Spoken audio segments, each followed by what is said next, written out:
आज राष्ट्रपिता महात्मा गांधी के 75वां शहादत दिवस पर बिहार मुक्ति केंद्र के 34वें स्थापना दिवस पर दफदार एवं चौकीदारों की यहाँ पर एक सभा है।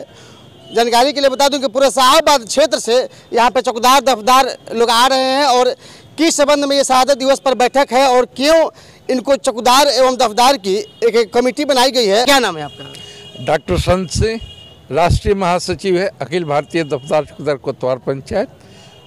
आज शहादत महात्मा गांधी के शहादत दिवस के उपलक्ष्य में आप लोग की बैठक है, क्या संबंधित बैठक है? ये समारोह है और ये 30 साल से परंपरा है।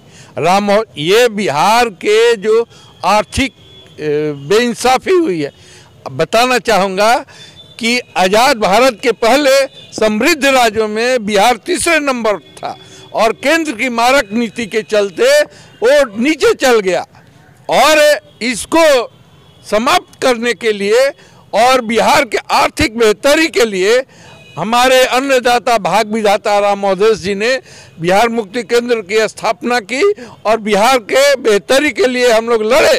तो बिहार मुक्ति केंद्र की आज ही दिन स्थापना किए थे, तो उनके लिए और जनवरी में ही चौकीदार दफदार का ये सरकारीकरण हुआ था उसके लिए। और पिछड़ा वर्ग संघ राम मोहदेश नहीं रहते तो आरक्षण नहीं मिलता। तो ये शुरू से हमारी परंपरा रही है कि महात्मा गांधी के शहादत दिवस पर उनके बनाए सभी संस्थाएं एक साथ होकर के हम लोग संकल्प लेते हैं कि ये जो हमारी जो मांगे हमारी समस्याएं हैं उसको निदान कराएंगे। उसके चौकीदार दफदारों की जो मूलभूत समस्याएं हैं जो कार्य के समय में समस्याएं होती हैं उसके लिए बेहतरी के लिए आप लोग क्या करते हैं? अभी हमारा तो एक ही मांग है, उसमें 90 से 5/3/14 के पहले सेवानिवृत्त शेष बचे दफदार चौकीदार के आश्रितों की बहाली का। पहले भी हमारे आश्रित की बहाली होती थी, आज भी हो रही है। बीच के जो लोग छूट गए हैं, हमारा मांग है सरकार से कि उनको भी न्याय करे, उनके भी आश्रित को बहाली करे। और दूसरा, अभी जो शराबबंदी जो सरकार की नीति है उसका मैं विरोध करता हूँ।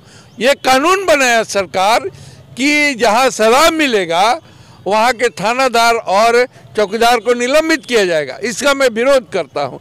ये छापामारी करने पकड़ने का काम ये दरोगा का है, थाना का है, बताने का काम हमारा है। हम बताते हैं और थाना छापामारी नहीं करता, तो इसमें चौकीदार कहाँ दोषी है?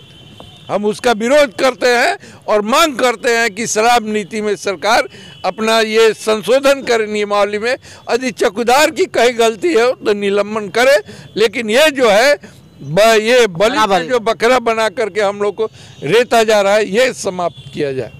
19 नियमावली 19 आश्चर्यजनक है कि 19 नियमावली बना करके चौकीदार दफदार को कुछ अधिकार पुलिस को दे दिया गया है और कोई पुलिस पदाधिकारी ये चौकीदार के कानून को नहीं पढ़ता है। अभी एक घटना हमको संज्ञान में आई कि हमारा एक चौकीदार है तिलौटू का, उसको यहाँ ट्रांसफर कर दिया गया है। ये क्या अधिकार, एसपी को अधिकार है चौकीदार को ट्रांसफर करने का? मैं इसका विरोध करता। कहीं न कहीं चौकीदार दफ्तारों को भी और नियम भी जाना चाहिए। चौकीदार दफ्तार को भी किस तहत से? अरे भाई नियमावली पहले तो नियम पढ़िए ना, तो कोई पुलिस पदाधिकारी नियम नहीं पढ़ता है। आज तो सबसे हास्यास्पद पर हर जिला का अधिकांश एसपी क्या करता है निलंबन करने में कि पुलिस ये पीएम रूल के अनुसार। अरे हम पर पीएम रूल लगेगा कि हमारा चौकीदारी मैनुअल लगेगा? चौकीदार का कानून हम पर लगेगा ना, तो उसके तहत निलंबित कर देता है लोग। तो हम उसको भी वापस करने का मांग करते हैं। और हमारा है कि जो जैसे 19 नियमावली के पहले हम लोग जिलाधिकारी के अधीन थे, उसी तरह चौकीदार दफ्तार को जिलाधिकारी के अधीन रखा जाए। क्या नाम है सर आपका? डॉक्टर संत सिंह, राष्ट्रीय महासचिव अखिल भारतीय दफ्तार चौकीदार कोतवाल पंचायत। महेश राय, तिरहुत प्रमंडल अध्यक्ष, मुजफ्फरपुर। आपको नहीं लगता कि जितनी मेहनत चौकीदार दफदार क्षेत्र में करते हैं उतनी मान सम्मान उनको नहीं मिल पाती है?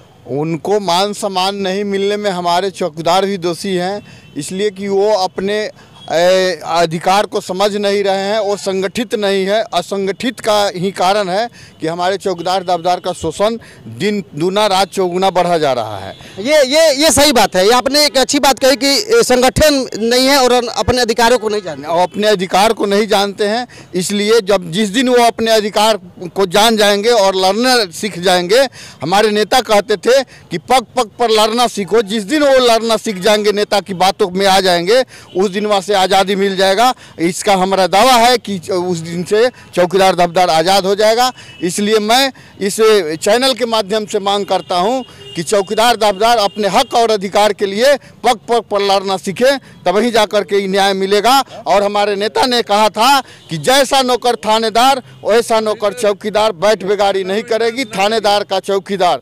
ये नारा जब तक नहीं चौकीदार दफ्तार बुलंद करेगा, तब तक वो भी सरकार का नौकर है, हम भी सरकार का नौकर हैं। इसलिए हमें एकदम पग पग पर लड़ना होगा। वो अपने अधिकार के लिए लड़ता है और हम भी अपने अधिकार के लिए लड़ते हैं, तो हमको इसके लिए कमर कस लेना होगा कि आर पार की लड़ाई लड़ना होगा, तभी जाकर के हमको न्याय मिलेगा, अन्यथा हमको न्याय नहीं मिलने वाला है।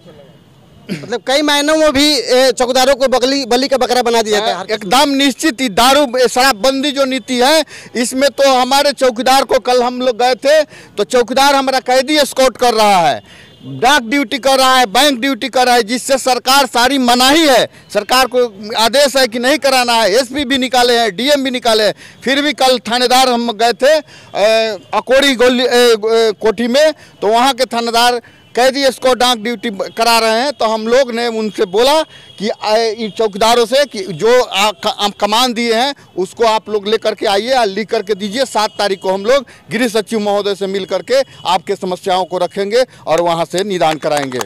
कई बार देखा जाता है कि कैदियों को या अपराधियों को चौकीदार ही रस्सी बांध के पकड़ते हैं, उनके पास हथियार होता है, कुछ भी नहीं होता है। ये चौकीदारी मैनुअल में चौकीदार को कैदी एस्कॉर्ट का अधिकार ही नहीं है। मानव अधिकार आयोग ने कहा है कि चौकीदार पुलिस नहीं है, इसलिए ये हमारी काम नहीं है। पोस्टमार्टम भी कराने की शिकायत है इस जिला में मिला है कि चौकीदार से ही पोस्टमार्टम कराए, लेकिन चौकीदार जब पुलिस ही नहीं है तो ये 100% सच्चाई है। मैं भी इस बात का समर्थन करता हूँ। तो ये एकदम निश्चित सच्चाई है। सरकार आदेश निकाली है, एक एक नहीं कितना आदेश निकला है, 17 से लेकर के अभी 22-23 तक हमको लगता है 50-60 आदेश निकले हैं, लेकिन इस सभी आदेशों को नहीं अनुपालन कराने में मेरा चौकीदार भी दोषी है।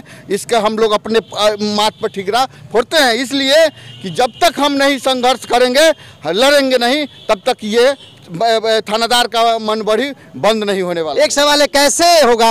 कुछ नौजवान चौकीदार हैं, कुछ बुजुर्ग हैं और उनको अधिकारों का पता नहीं है, पोस्टमार्टम कराने चले जाते हैं, कैदी लेके चले जाते हैं, तो कैसे ये जो सारी बातें हैं, चीजें उनको समझ में आएगी? ये जब तक हम संगठित नहीं होंगे, जब एक जंग नहीं बैठेंगे, तब हम कैसे जानेंगे? हमारे इतने साथी मित्र आए हैं, बहुत सारे लोग नहीं आए हैं। जब वो यहाँ आएंगे तब अपने अधिकार और हक की अधिकार की लड़ाई लड़ेंगे और समझेंगे, और हम लोगों से चिट्ठी मांगेंगे, आदेश मांगेंगे, हम लोग वो देने के लिए तैयार हैं, लेकिन वो आएंगे तो। हाँ, सच बात है। जो नहीं आए हैं, हमारे चैनल के माध्यम से उन चौकीदारों से क्या अपील है जो नहीं जानते? वो देर सवेर वो नहीं आए हैं तो वो संगठन से जुड़े और एकता बनाएं, और एक बन करके, जब हमारा पूर्वज बाप हमारा चौकीदार था, हमारा बेटा चौकीदार हो रहा है, लेकिन हमारा पूर्वज ही चौकीदार होते आ रहा है, लेकिन एक नियम नहीं है कि थानेदार बेटा थानेदार नहीं हो सकता है, लेकिन चौकीदार का बेटा चौकीदार होगा। इसलिए सब चौकीदार को अपने अगले पीढ़ी की लड़ाई के लिए भी कमर कसना होगा कि हमारे बाप दादा ने तो ये स्थापना कर करके हमको बेटा को बहाल करा दिया, अब वो अपने बेटा के लिए लड़े। इसलिए मैं काले बाल वालों से कहना चाहता हूँ कि वो सजग हो जाएं। सरकार हमारी हक और अधिकार को कुचलने का फेर में लगा हुआ है, इसलिए हम काले बाल वालों से कहना चाहते हैं जो नवनियुक्त हुए हैं कि वो थाना के दलाली छोड़ करके और अपने काम में लग जाएं। इसलिए कि बाप दादा ने तो कमा करके दिया था अधिकार, जिस अधिकार के चलते आज शैक्षिक सेवानिवृत्ति के आधार पर चौकीदार के पुत्र को बहाली हो रही है, पुत्री की बहाली हो रही है, आश्रित की बहाली हो रही है, लेकिन आने वाला समय उनको बाल बच्चे के लिए सरकार कुचलने की काम कर रही है। इसलिए मैं उसका भरोसा करता हूं कि जब तक हम लोगों को 1190 और 5314 के पूर्व से आश्रितों की बहाली नहीं हो जाती है, तब तक हम लोग दम नहीं लेने वाले हैं। क्या नाम है सर आपका? महेश राय, तिरहुत प्रमंडल अध्यक्ष, मुजफ्फरपुर। बातें सच्ची है। बहुत सारे चौकीदार और दफ्तारों को अपने अधिकारियों का पता नहीं होता है और उनके अधिकारों का वरीय अधिकारी हनन कर रहे हैं। ये बात हम लोग को भी जानते हैं और सभी लोग जानते हैं। मैं उन चौकीदारों से अपील करूंगा कि जो सीनियर हैं, जो बड़े अधिकारी हैं, जो बड़े लोग हैं, जो इस चीज़ से गुजर चुके हैं, उनका मार्गदर्शन लें। और फिर इसी मंच पर आज बैठक हो रहा है बिहार मुक्ति केंद्र के तहत से, कि ताकि चौकीदारों और दफ्तारों को उनका हक मिले और जो हक उनको पूर्वजों ने लड़ के दिलाया है, वो हक के साथ मान सम्मान के जीने का काज करें और अपने दम पर, न कि थानेदारों के दम पर या बड़े अधिकारियों के दम पर नहीं, अपने दम पर वो अपने अधिकार को जानते हुए अपने नौकरी और पेशा करें और किसी का जुल्म न सहे। ऐसे ही तमाम खबरों को देखने के लिए हमारे साथ बंद रहे। तब तक के लिए दीजिए इजाजत। नमस्कार, जय हिंद, जय भारत।